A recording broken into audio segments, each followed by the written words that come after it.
Good evening. How are you? I'm fine. Please introduce yourself. Tell us a little bit who you are and why you are here. So first of all, I'm very happy to be here. Oded Hermoni, I'm the managing partner and co-founder of J Ventures, which is a capitalist kibbutz. It's a $100 million VC fund that invests in Israel. We are the most active foreign VC fund in Israel. But aside of this, it's a very different model of a VC fund. It's a community of American Jews and Israelis who are coming up together, making something very, very unique. They're all equal. They invest, and they're engaged and they're involved. But beyond that, they talk about things that are very important for the Jewish world, from anti-Semitism. We started talking about anti-Semitism years ago, before it was something that everybody unfortunately witnessed. Next generation, Israel, also politics. We build our trust together through shared investments, and this enables us to talk about things that are a bit hot potatoes. We donate money. We donated to 21 NGOs in Israel over the past year. So it's a different kind of... Let's take a couple of steps back. First of all, what's your background? I'm Israeli, if you couldn't notice my accent. I moved to Silicon Valley 13 years ago. I'm based in Los Altos, California. What With my brought you wife and there? my two kids. What brought you there? Two reasons. One of them, I was a VC for many years. I started as a journalist. I was one of the editors of Haaretz and The Market, and one of the founders. And then I had a startup. I sold it, and this startup and the journalism took me into the direction of mission-driven. So the startup found job for about 6,000 people who couldn't find job otherwise. And then I joined a group that we took public in Tel Aviv, investment group that invested only in the north and the south of Israel. So in the Negev and the Galilee and the north of Galilee. And we wanted to show there are unicorns there, so we sold one company for 1.3 billion. And for me, it was Zionism. And then someone here offered me to be one of the leaders of Amdocs, and I decided that, and another group of people in Israel asked me to lead the Israeli High-Tech Industry Association that we just formed. And I saw it as a mission, so I joined that, and I formed the IETI now, which is the umbrella organization of the Israeli tech, and led it. And then me and my wife decided that we want to have some more opportunities for our kids. Israel was a bit too tight in some ways. I'm named after my father, who died in Yom Kippur War on October 7th. So all the time walking in the streets with the same name was too hard. And so we decided to move to Silicon Valley, and I joined the Recanati family. I was their partner for 8 years. We invested in companies like Yotpo and Outbrain and others. But that was pure, strong investments. There was nothing in the mission. Business. And yeah, this was great business. We did great, but I want to do something that is more mission-driven. I joined the board of the Jewish Federation in San Francisco. I did the Wexner program. I joined the board of the JFCS and the board of Global Jewish, several Jewish boards. When I realized that Israelis, we donate blood, we don't know how to donate money. Correct.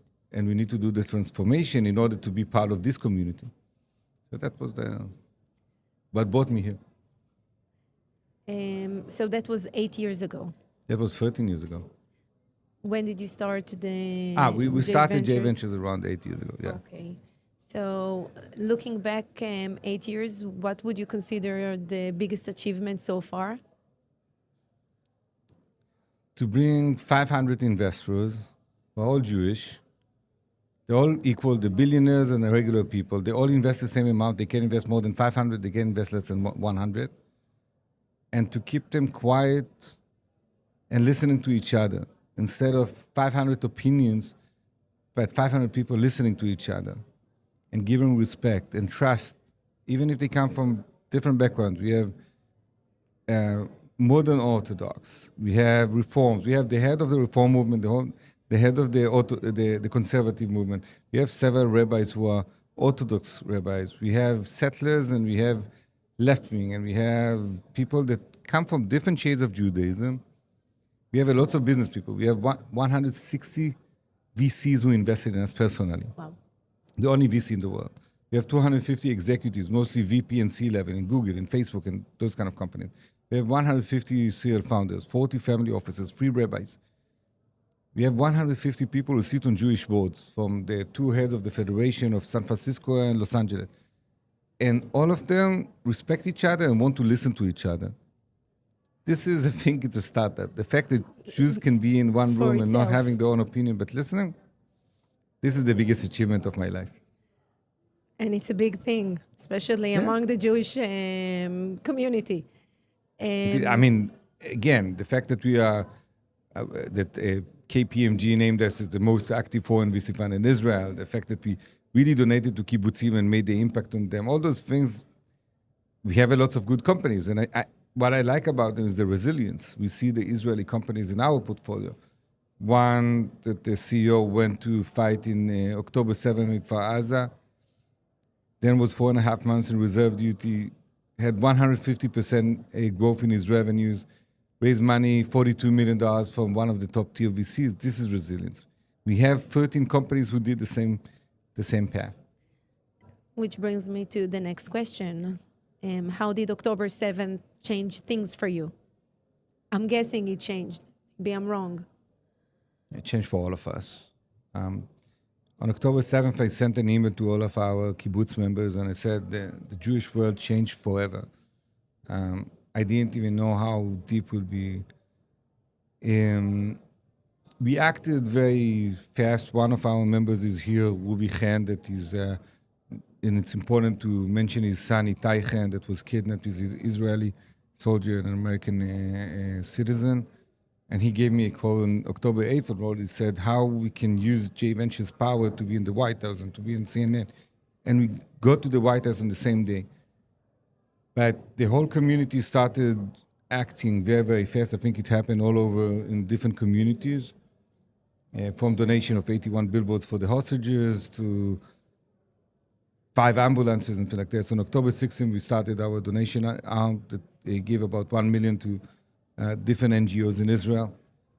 We did anti-Semitism summits to discuss, because we realized it's not only Israeli issue, it's also American Jewry and diaspora Jewry.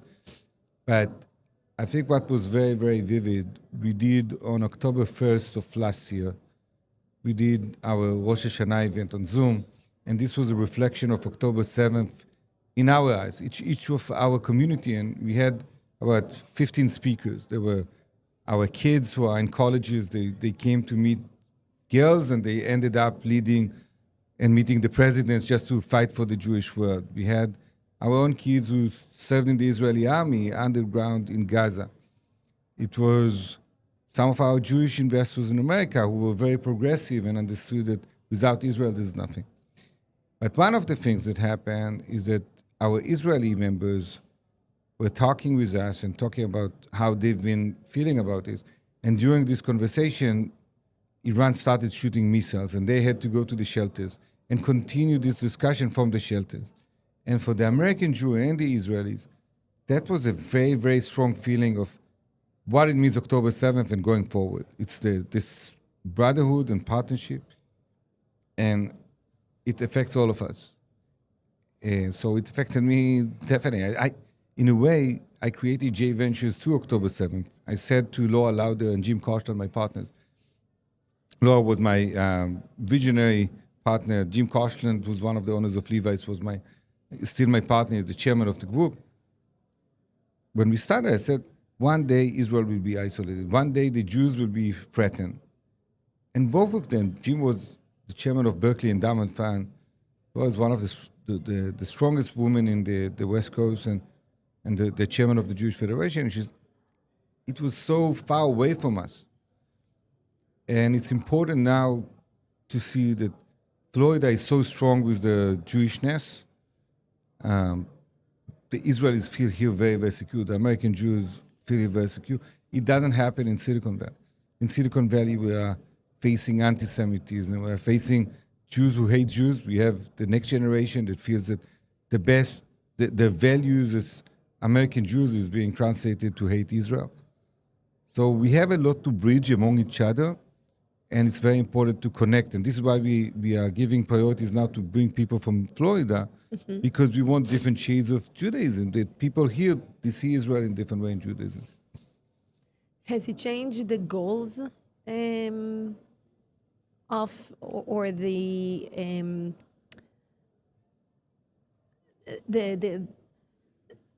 where you're going to put the money, investments?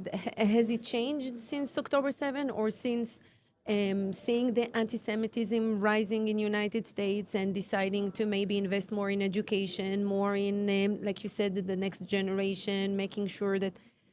Has it changed anything in your perspective of what's right to do next? So the investments are done to make money, and they should be in good companies. And I think, first of all, it was very clear to us, not from the beginning. It was very hard at the beginning to see Israel with the challenges that people couldn't fly and people had boycotts and things like that. That the Israeli companies are outperforming. Sequoia, Accel, Greylock opened offices during that time. And we were doubling down on Israel at that time because they needed us. And the companies in Israel really outperformed, so we are happy about that. We have about $500 million of follow-on rounds in the past year, just in Israeli companies, which is a lot. So the investments didn't change, aside that we just doubled down on Israel. The donation did change. And some of the donation went to combat anti-Semitism.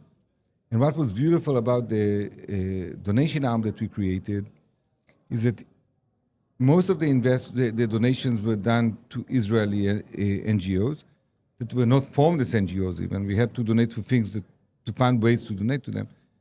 But Israelis in our group, we have 85 people in Israel, the families, the CEOs, the VCs, who donated money to an American donation arm in order to donate to Israel. Because they said it's not only about you guys, American Jews, it's also about us as Israelis. We are partners.